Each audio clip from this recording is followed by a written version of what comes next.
La cruda verdad acerca de la endogamia, el incesto. Esta historia comienza en Holanda, en la estación central de La Haya, en el año 2015.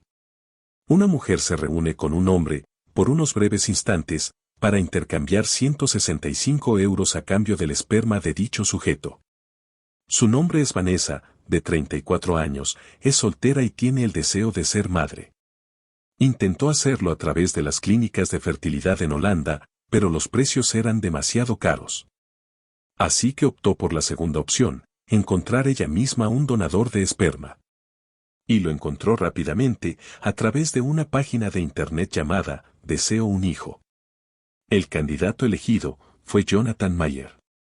Después de su transacción en la estación central, Vanessa quedó embarazada y dio a luz a su primera hija. Según Jonathan, el donador, esta era su octava hija. Hasta aquí todo bien. Pero, hay un pequeño detalle. Jonathan mintió. La hija concebida por inseminación con Vanessa no fue su octava hija. Jonathan tenía al menos 102 hijos en Holanda, solo hasta ese momento. Porque al día de hoy, Jonathan Mayer de 41 años, es el padre de por lo menos 550 hijos dentro de Holanda. Este hombre dedicó sus últimos 15 años de vida a donar esperma de forma compulsiva. Algo que de hecho, está prohibido en Holanda. Ya que al momento de registrarte como donador en una clínica de fertilidad, debes firmar una declaración jurada donde confirmas que no has donado esperma en otras clínicas y que tampoco planeas hacerlo. A su vez, cada clínica distribuye el esperma de un donador a un máximo de 12 mujeres. Pero este señor decidió mentir y con eso arriesgar a cientos de personas. Y no solamente en Holanda, porque también hacía envíos internacionales. Ni el delivery de pizza llegaba tan rápido como el esperma de este sujeto. Y si te preguntas por qué es un riesgo que muchas personas de una comunidad tengan un mismo padre biológico, la respuesta es simple. En una comunidad llena de familiares, aumenta el riesgo de que esos familiares se emparejen y generen descendencia.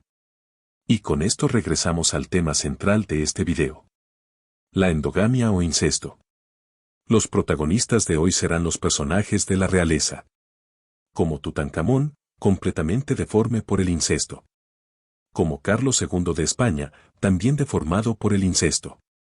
Y como los zares de Rusia, no precisamente deformes pero sí con graves problemas de salud por el incesto. Endogamia se refiere a las relaciones sexuales entre personas que están estrechamente relacionadas por lazos de sangre. Como entre hermanos, padres e hijos, o primos de primer grado. A nivel biológico, el incesto es considerado como un comportamiento no adaptativo, porque aumenta el riesgo de la aparición de enfermedades genéticas y defectos congénitos en la descendencia. Para entender esto, primero tenemos que entender cómo funciona la herencia genética.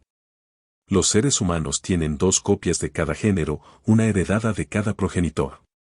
Tener 2 copias de cada gen es muy bueno. Es como tener 2 cargadores del celular, se te descompone uno y no pasa nada porque usas el otro. Y así es como suele suceder con los genes. Si un gen es defectuoso pero el defecto solo está presente en una de las copias, la otra copia del gen normalmente puede compensar el defecto y prevenir que la enfermedad se manifieste. Sin embargo, si un individuo tiene 2 copias del gen defectuoso, entonces la enfermedad se manifestará visualmente. Podemos tener 2 progenitores perfectamente saludables, los cuales son portadores de una copia defectuosa de un determinado gen. Como ambos tienen también una copia funcional del gen, viven su vida sin problemas, sin la enfermedad. Su descendencia va a recibir una copia de cada progenitor, de forma completamente aleatoria, por lo que las posibles combinaciones son las siguientes. La primera, que a un hijo le toque el gen que funciona del padre, más el otro gen que funciona de la madre. Este hijo sería sano y no portador de la enfermedad, o sea que la enfermedad desaparecerá de su linaje. Es una posibilidad entre 4.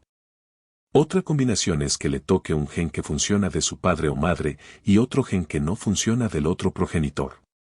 Este hijo sería sano, pero sería portador, por lo que podría transmitir la enfermedad a su linaje. Son 2 posibilidades entre 4. Y finalmente, que le toquen los 2 genes defectuosos de ambos progenitores y se manifieste la enfermedad. Esta es una posibilidad entre 4. Ojo, estas son probabilidades. Significa que cuando dos progenitores portan el mismo gen defectuoso, tendrán un 25% de probabilidad de que sus hijos nazcan sanos, un 50% de probabilidad de que sean portadores no afectados, y 25% de probabilidad de que sus hijos presenten la enfermedad. Puede que los padres tengan mucha suerte y todos los hijos les salgan sanos, lo cual es poco probable, o que tengan mala suerte y todos sus hijos salgan con problemas. El reparto de genes funciona de forma totalmente aleatoria. Esto solamente nos marca las posibles combinaciones de acuerdo a las cartas que tenemos disponibles. Por lo tanto, cuando dos individuos emparentados tienen hijos, existe una mayor probabilidad de que ambos porten el mismo gen defectuoso, lo que aumenta la probabilidad de que la enfermedad se manifieste en la descendencia. Esto se debe a que los parientes tienen más probabilidades de heredar el mismo alelo de un gen de un ancestro común. Esto es lógica simple. Las personas que están relacionadas estrechamente a nivel genético, tienen más genes en común que las personas que no están relacionadas genéticamente. Cuando dos personas con diferentes antecedentes genéticos tienen hijos, la descendencia hereda una variedad de genes de cada progenitor. Esto aumenta la diversidad genética y reduce el riesgo de problemas genéticos en la descendencia. Por eso existen enfermedades que se presentan en 1 de cada millón de nacimientos en la población general. Pero en casos de endogamia, podemos encontrar esa misma enfermedad en 10 personas de la misma cuadra. Claramente compartimos muchos genes con nuestra familia. En números, compartimos el 50% de los genes con nuestros padres y hermanos. El 25% de los genes con nuestros medios hermanos. Y el 12.5% de los genes con nuestros primos de primer grado o primos hermanos. Entre más genes compartimos, más posibilidad de que uno de esos genes compartidos sea la copia defectuosa de un gen. Ya pasó más de la mitad del video y todavía falta lo mejor. Si aún no diste tu like, este es el momento para hacerlo. Ahora, seguimos. Los casos más conocidos de incesto vienen de la realeza. De hecho, el faraón más famoso de Egipto, Tutankamón, tuvo una vida terriblemente atormentada. Su mamá y su papá eran hermanos y venía de un tremendo linaje de incesto. Se dice que pasó gran parte de su vida sentado, ya que tenía la enfermedad de Collier. Esta enfermedad mata los huesos de los pies dejándolos inservibles completamente. Además de esto, tenía labio leporino, una espina dorsal deforme y la imposibilidad de mover el cuello, ya que tenía fusionadas 2 vértebras. Tutankamón tenía 130 bastones para caminar, aunque pasó la mayoría de su vida postrado y murió a la corta edad de 19 años. En Europa, como muchas alianzas también se formaban a través del matrimonio, un gen defectuoso podía llegar muy lejos. La reina Victoria de Inglaterra era portadora de hemofilia, sin saberlo. La hemofilia impide que las proteínas llamadas fibrinas formen una costra sobre una cortada o formen en coágulos para detener el sangrado interno. Al no haber coágulos que detengan el sangrado, puede provocar hemorragias graves que duran días o semanas, y que incluso causan la muerte de una simple cortada. La enfermedad es recesiva y se porta en el cromosoma X, lo que significa que los hombres tienen más probabilidades de desarrollarla, mientras que las mujeres suelen ser portadoras y no presentan síntomas. La reina Victoria se casó con uno de sus primos y todos los hijos hombres del matrimonio sufrieron siempre de mala salud. Su hijo Leopoldo, duque de Albany, se resbaló y con el golpe de la caída sangró hasta morir. Su nieto, Friedrich, se desangró a los 2 años. Al igual que sus nietos Maurice, a los 23 años, y Leopoldo, a los 32. El problema es que la descendencia de Victoria se casó con las familias reales de Alemania, Rusia y España, llevando consigo la hemofilia familiar y creando crisis dentro de las monarquías. Alexandra, nieta de la reina Victoria, quien terminó casándose con el zar Nicolás II de Rusia, llevó la hemofilia a la casa real de los zares. Este fue el caso del príncipe Alexei Romanov, hijo del zar Nicolás II, bisnieto de la reina Victoria y heredero al trono ruso. Desde una edad temprana, Alexei era propenso a un sangrado prolongado y su familia temía que no sobreviviera a su primer mes de vida. Sus padres estaban tan preocupados que trajeron a Rasputín, un místico y sanador siberiano, cuyo único objetivo era mantener vivo al heredero al trono. Rasputín logró mantener a Alexei con vida, lo que eventualmente lo llevó a tener mucha influencia sobre la familia real. Finalmente, no fue la enfermedad quien mató a Alexei. Él fue asesinado a los 13 años, en 1918, junto al resto de la familia real rusa, por los bolcheviques durante la revolución. El incesto provocaría la caída de otra gran monarquía en Europa. La familia Habsburgo de España.